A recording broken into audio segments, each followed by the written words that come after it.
যারা adventure sports পছন্দ করেন তাদের জন্য দারুণ সুযোগ দার্জিলিংয়ে। পাহাড়ি রক ক্লাইম্বিংয়ের সুযোগ করে দিচ্ছে হিমালয়ান মাউন্টেনিং ইনস্টিটিউট।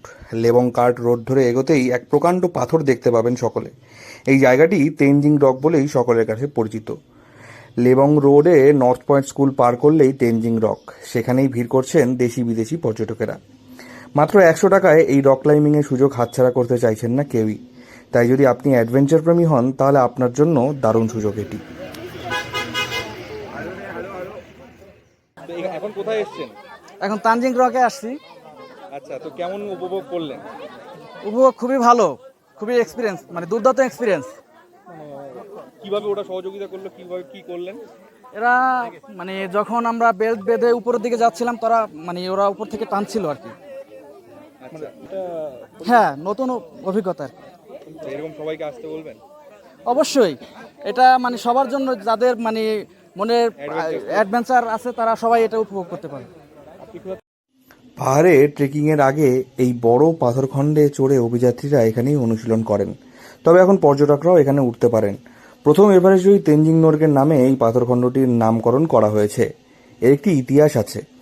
সকলেরই জানা যে তেনজিং এভারেস্ট জয় করেছিল 1953 সালে, আর এই তেনজিং রক প্রতিষ্ঠিত হয় 1954 সালে। এটি একটি প্রাকৃতিক পাথরখণ্ড।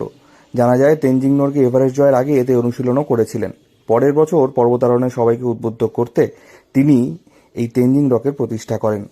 জওহরলাল নেহরু সে সময় দার্জিলিং ভ্রমণে এলে কোনো নিরাপত্তা সরঞ্জাম ছাড়াই এই পাথরখণ্ডে ওঠেন তেনজিং। তো এইখানে এসে কোথায় এসেছেন, কেমন ভাবে এনজয় করছেন? এখানে আসলাম দিল্লিতে, দিল্লি থেকে শিলিগুড়ি, শিলিগুড়ি থেকে আসলাম দার্জিলিং। ভালোই লাগতেছে, মোটামুটি অনেক এনজয় করতেছি। দার্জিলিং পরিবেশ অনেক ভালো, সুন্দর। হ্যাঁ, অনেক ঠান্ডা, রাতে অনেক ঠান্ডা। কালকে রাতে ছিলাম বাইরে একটা অবধি, তো অনেক ঠান্ডা। এখানে এই অ্যাডভেঞ্চার স্পোর্টসটা কেমন এনজয় করছেন? অনেক এনজয় করেছি, মানে ফার্স্ট টাইম তো অনেক এনজয় করছি। আপনি করলেন অ্যাডভেঞ্চার? হ্যাঁ, মাত্র করে আসলাম। এই যে কেমন কস্ট নিল এখানে? 100 রুপিস।